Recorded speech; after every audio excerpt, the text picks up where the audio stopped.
अस्सलाम वालेकुम फ्रेंड्स, एक मास्टर की तरफ से एक और वीडियो के साथ आज हाजिर हैं।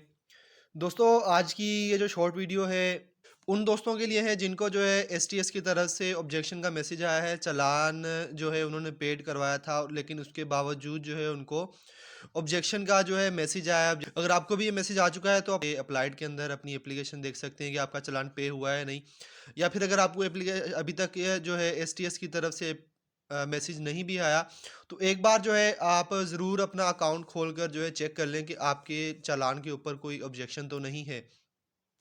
आप जो है किस तरीके से चेक कर सकते हैं, आप जो है एसटीएस के पोर्टल पे जाएँगे और अप्लाइड एप्लीकेशन पे जाएँगे। जैसे ही आप जो है अप्लाइड एप्लीकेशन पे जाएँगे, तो जैसे देखें आप, मेरे सामने जो है ग्रेजुएशन कैटेगरी के ऊपर जो है ऑब्जेक्शन आ रहा है। ऑब्जेक्शन क्या आ रहा है कि your application with ID number है, और मेरी जो पोस्ट थी ग्रेजुएशन की पोस्ट थी। अब इसके ऊपर जो ऑब्जेक्शन आ रहा है वो ये आ रहा है कि इसके अंदर जो है हमने अभी तक चालान पेड नहीं किया, हालांकि मैंने अपना चालान जो है वो बहुत पहले का पे किया हुआ है। किस वजह से आ रहा है? 2-3 वजूहात हो सकती हैं। एक तो इनके सिस्टम की वजह से कि जिन दोस्तों ने जो है एमसीबी के अंदर चालान पे किए थे, मेरा अपना चालान जो था एमसीबी के अंदर हुआ था, उनके साथ ज़्यादातर ये मसले आ रहे हैं। उनके जो ऑब्जेक्शन आ रही है चालान के ऊपर कि उनका चालान जो है अभी तक पे नहीं हुआ। इस ऑब्जेक्शन को आप किस तरीके से रिज़ॉल्व कर सकते हैं, और इसके अंदर हमें 72 आवर्स का टाइम दिया है। अगर आपके पास मैसेज भी नहीं आया तो लाज़मी एक बार जो है अपनी एप्लीकेशन चेक कर लें कि आपके चालान जो है पे हुए हैं या नहीं। अब इसको आपने जो है किस तरीके से हल करना है, पूरा प्रोसेस जो आपके साथ शेयर कर लेता हूँ, ध्यान से वीडियो को देख लें। अप्लाइड एप्लीकेशन में आने के बाद आपकी जिस पोस्ट पर भी ये ऑब्जेक्शन आया हुआ है, आपने जो है रिप्लाई ऑब्जेक्शन पे क्लिक करना है, और थोड़ा-सा नीचे स्क्रॉल डाउन करेंगे तो आपके सामने जो है नीचे एक मैसेज आ जाएगा, मैसेज साथ जो है अटैचमेंट आ जाएगी। मैसेज के अंदर जो है आपने इसके अंदर लिख देना है कि हमने जो है अपना चालान फलान डेट को फलान बैंक के अंदर जो है पे कर दिया था, लेकिन हमें नहीं पता कि ऑब्जेक्शन क्यों आ रहा है। और नीचे जो है आपने अटैचमेंट के अंदर अपने उस चालान की तस्वीर लेकर जो है अटैच कर देनी है, जो चालान आपने पे किया हो अपनी बैंक के अंदर। चालान की तस्वीर पे जो है अटैच करने के बाद पेड चालान की आपने जो है नीचे ओके के ऊपर क्लिक कर देना, आपका रिप्लाई जो है इनको चला जाएगा।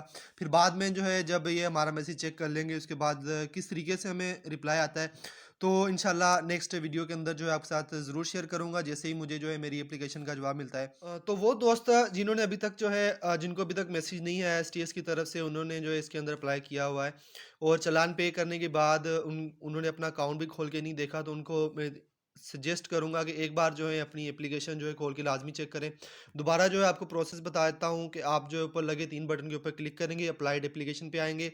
तो जैसे ही आप अप्लाइड एप्लीकेशन पे आएँगे, तो आप जैसे-जैसे स्क्रॉल डाउन करते जाएँगे, मेरा ग्रेजुएशन पे जो है ऑब्जेक्शन है, फिर इसके बाद इंटरमीडिएट पे जो है ऑब्जेक्शन था, इसको मैंने जो है उनको मैसेज कर दिया इस तरीके से। और अगर मैं यहाँ पर देखूँ मैट्रिकुलेशन की, तो मेरा यहाँ पर चालान जो है पेड आ रहा है। अगर आपके इस तरीके से पेड आ रहा है तो कोई इशू नहीं है। अगर आपका अभी तक ये चालान जो है पेड नहीं हुआ, एप्लीकेशन मेरी सबमिट हो गई है। फिर इसके बाद नेक्स्ट जो है मेरे यहाँ पर ऑब्जेक्शन है, ये ऑब्जेक्शन जो है इसको मैंने रिज़ॉल्व करने के लिए इनको जो है रिप्लाई करता हूँ। आप भी इस तरीके से रिप्लाई करें, इनका क्या जवाब आता है। जैसे ही मेरे पास जवाब आएगा तो इंशाल्लाह वीडियो की सूरत में आपके साथ शेयर कर लूँगा।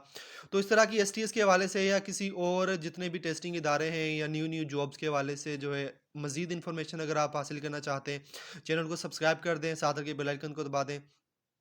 अपना ख्याल रखिएगा, मुझे दुआ में याद रखिएगा। अल्लाह हाफ़िज़।